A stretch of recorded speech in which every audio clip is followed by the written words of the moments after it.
Good afternoon, everybody. Uneducated Economist here. In this video, I'm going to be talking about the Federal Reserve and their interest rate setting policy, why it is that they are going to keep this interest rate elevated for a significant amount of time, and how it is that they could possibly do this without utterly destroying the economy. Now, when we think about the Federal Reserve and their interest rate setting policy, this is the effective fund rate.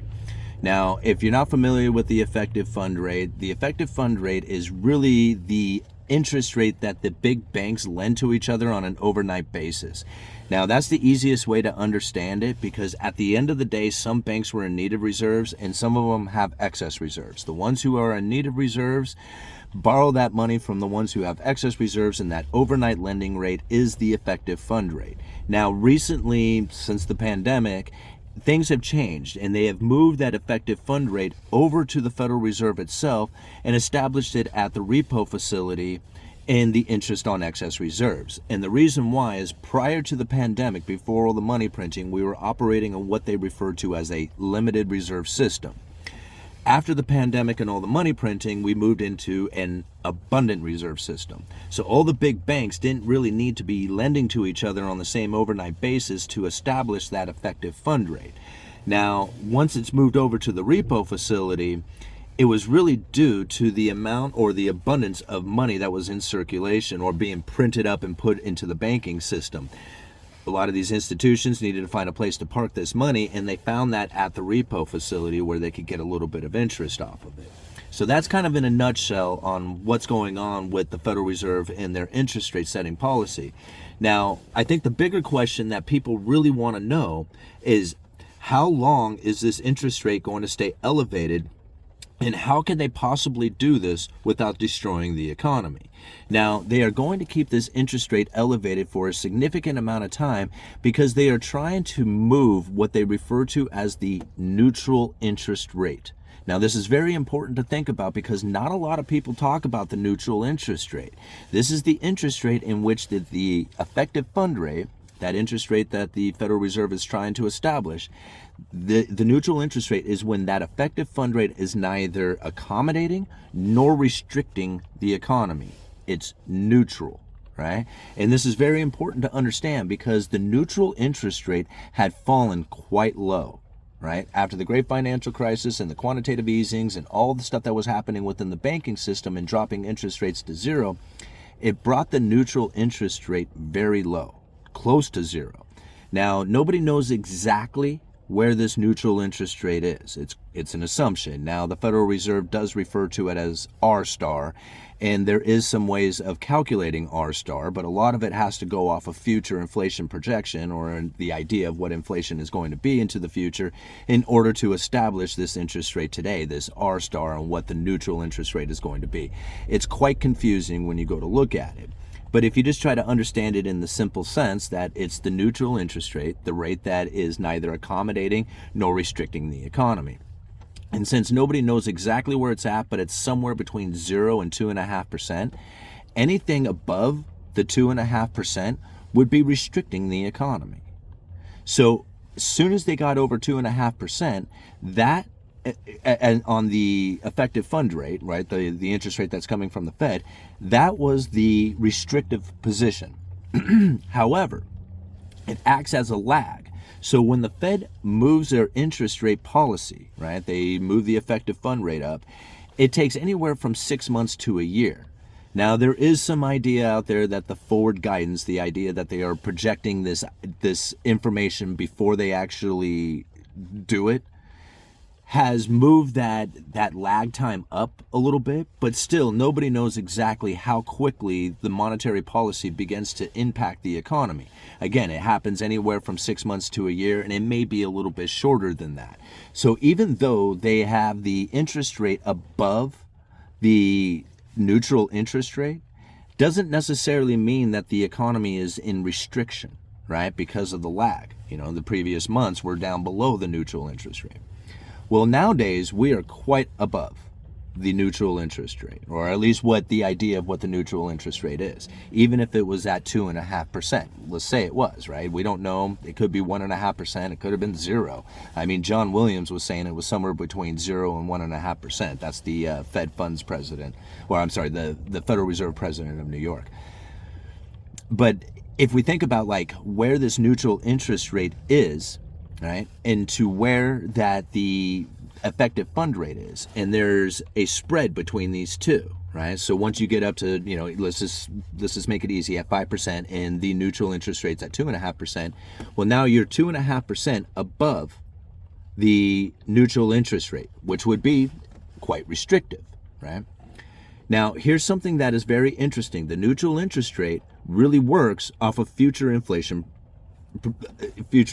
expectations. So if the future inflation expectation continues to run hot, the neutral interest rate will continue to rise. Okay? Pulling it up with the prices and the higher interest rates and everything else, right? So the neutral interest rate will begin to rise. Now, think about this for just a second. If the Federal Reserve plateaus out, they stop, like they're like, hey, we don't know exactly what we're going to do. We may raise rates, we may not raise rates. This may be the last one, or maybe a possible future one, somewhere down the road. Who knows, right? But they put the idea out there that there could be inflation continuing into the future, right? Well, that in itself would continue to raise the neutral interest rate. This spread between the two begins to shrink, okay? Now, the restriction on the economy begins to diminish a little. It's still restrictive. It's still a restrictive economy, right? Because they're trying to fight inflation. But it's becoming less restrictive as time goes on, as the neutral interest rates continue to rise. Okay? Pretty interesting to think about. So now, this is why they're able to do it without necessarily causing a recession, because if they just plateau out and just sit there and put out massive amounts of inflation expectation, then what will happen is the neutral interest rate will begin to encroach in closer to the effective funds rate, the interest rate that the Federal Reserve has established, shrinking the amount of restriction that is happening to the economy, and in some ways, not exactly, but in some ways, stimulating, right? Or just not so restrictive. I mean, it's not actually stimulating. Okay? So now, when we think about the Federal Reserve and in the idea of like the future inflation, this is hard for a lot of people to wrap their head around, because once you raise the interest rate and you put the restriction on the consumer, and the consumer starts to diminish, right, then you would just automatically think prices have got to come down, right? And now this logically makes sense. Like this intuitively, like however you want to state it, just totally makes sense. What a lot of people aren't considering is that the economy doesn't necessarily always make sense. And now when we look at manufacturing has slowed down dramatically, and we're seeing that taking place within the trucking industry.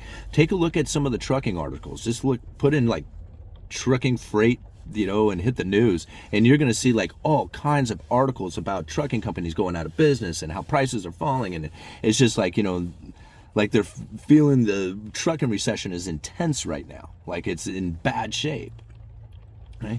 This is the stuff that eventually goes to a warehouse or to a retail facility before it finally ends up in the consumer's hands. So if the trucker isn't moving it doesn't exist, right? We saw this happen. Manufacturing started slowing down a while ago. Now trucking is slowing down. Soon we're going to see warehouses going out of business and the retailers as well. Now think about this for just a second, all right? The Federal Reserve is worried about inflation into the future. Why? Right? If the consumer is being hurt, then you wouldn't think that there would be inflation coming into the future. But we have to think, why was there inflation to begin with? Like everybody says, money printer go burr, prices go up. Well, now money printer is in quantitative tightening. It's actually, they're pulling the money out of the system. But they're still worried about the inflation. Why? It's because the inflation that was caused by the pandemic was due to a supply chain breakdown. Right? Money printer did go burr and stimulus checks went out, but that is a very short flash in the pan type of stimulus, right? Long-term stimulus came from the long-term inflation came from the breakdown of the supply chain, right? Stuff was simply not making it through the system. Everything got purchased, prices shot up. Then as things started trickling through, we found the prices came back down. I mean, let's look at TVs and furniture and exercise equipment and stuff like that. People were like, look at eggs. Egg prices shot through the roof. Yeah, and I said it myself, but when the egg prices were at their all-time highs, I put out a video saying, again, this is a supply chain breakdown. You're going to see egg prices come back down to normal. In fact, you might even see an oversupply of eggs. We did. right? So now think about this. The Federal Reserve is worried about inflation. Why? It's because nothing's being manufactured, nothing's coming into the system, nothing's going to make it to the store. The consumer is not going to be hurt enough, right? And as they start to pull this stuff off the shelves, depleting the supply, you're going to start seeing the prices move up. And this is going to be where the real pain comes in, because it wasn't due to a supply chain breakdown. It's due to a manufacturing slowdown. See, the supply chain breakdown is something we can handle. The stuff was there. It just wasn't in the place that you could buy it. It was sitting out there in a container, on a ship, on a rail car or something like that. But the stuff existed, right? Once it made it through the system, prices came down on a lot of this stuff. But this time around, there's nothing there.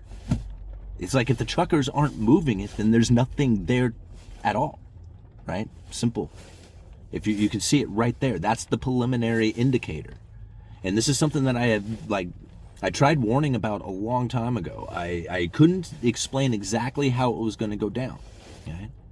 But now if you think about that for just a minute, think about where the Federal Reserve's interest rates are, the Fed funds rate, how the neutral interest rate can rise, encroaching closer to that Fed funds rate, making the restriction less.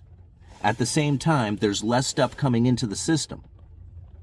Okay? If there's less stuff coming into the system, eventually the consumer is going to outpace the supply of it, and the prices are going to go up. And this is why the Federal Reserve is not trying to back off. They are restrictive. They're still restrictive. And they're going to remain restrictive until they can get through that. This is all part of the bullwhip effect, too. I mean, once you understand this stuff, it seems pretty clear. To me, that seems easy to understand. That seems simple, right? But I understand, when I actually go and write it down or go and explain it to somebody else, it is they're so confused. Their mind is warped by this idea. And I was, but to me, it makes so much more sense when you look at it this way. Then the Fed made a mistake, or they don't know what they're doing, or they're trying to, cause you pain and suffering. I mean, you can look at it that way. I mean, I guess it's all true too. It's all about the meaning you give it, right? Uneducated economist, you let me know.